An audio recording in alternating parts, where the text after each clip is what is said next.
warahmatullahi wabarakatuh. Nama saya Dika Triana.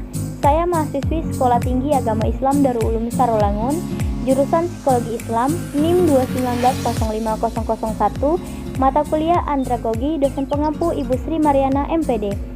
Pada kesempatan kali ini, kita akan membahas materi tentang model dan pendekatan pembelajaran untuk orang dewasa.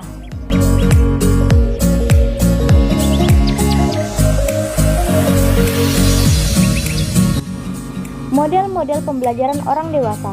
Sesuai dengan karakteristik orang dewasa, maka pembelajarannya juga memerlukan karakteristik yang khusus. Ada beberapa model pembelajaran yang cocok digunakan untuk pembelajaran orang dewasa, yaitu A. Model pembelajaran daur pengalaman berstruktur dan analisis peranan. Model pembelajaran ini menggunakan pendekatan partisipatif andragogi melalui daur pengalaman struktur. Model pembelajaran ini merupakan proses membantu belajar orang dewasa secara analisis dan partisipatif melalui tahap-tahap.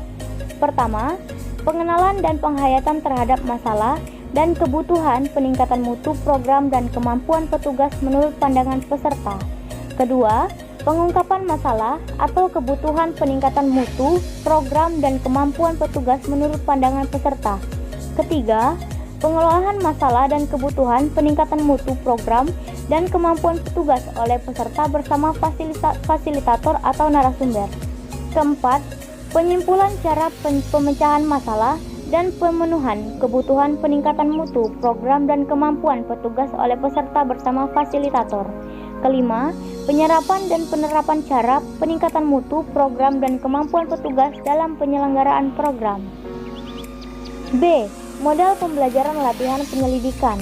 Latihan penyelidikan sebagai salah satu model pembelajaran meliputi 5 fase, yaitu: pertama, menghadapkan peserta belajar untuk berkonfrontasi dengan situasi teka-teki.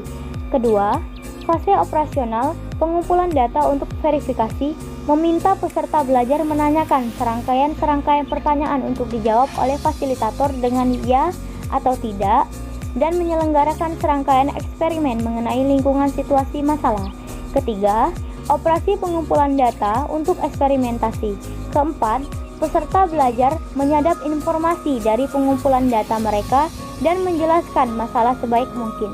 Kelima, fasilitator dan peserta belajar bekerja sama, menganalisis strategi satu sama lain. Tekanan di sini adalah konsekuensi strategi tertentu.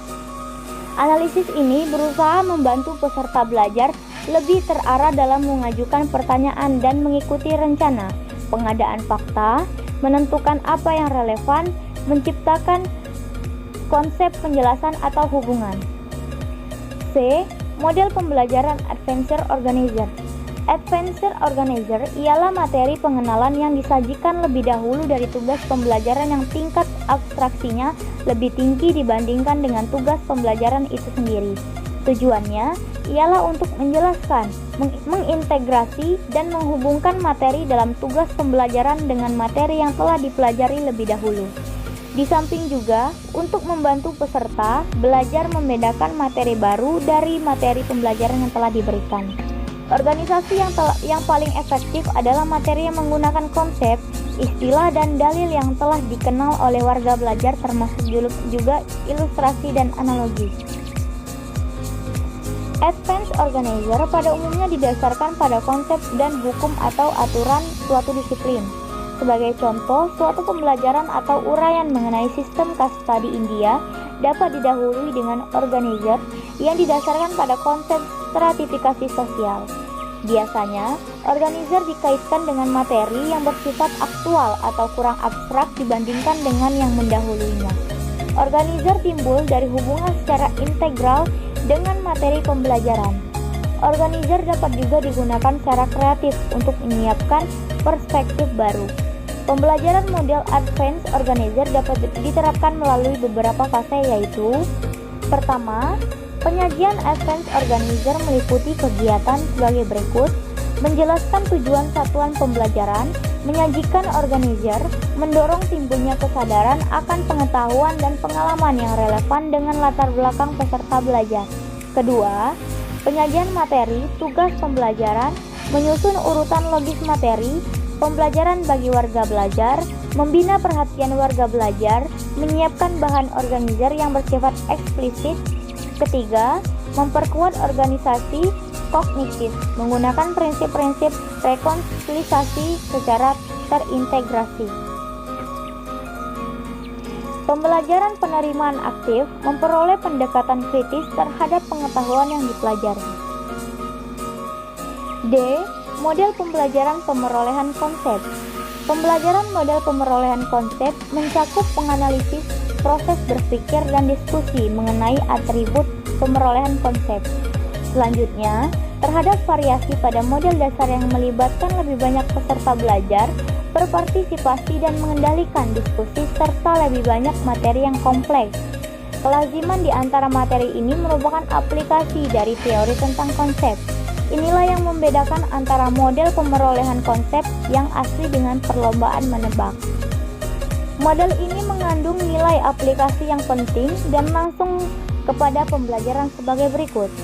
Pertama, dengan memahami hakikat dari konsep dan kegiatan yang bersifat konseptual, fasilitator dapat menetapkan secara lebih baik apabila peserta belajar memperoleh pengertian suatu konsep. Kedua, fasilitator dapat mengenai strategi pengkategorisasian yang digunakan warga belajar dan membantu mereka menggunakan secara lebih efektif.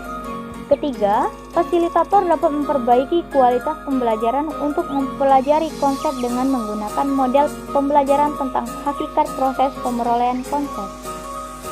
Demikian pertemuan kita pada kali ini.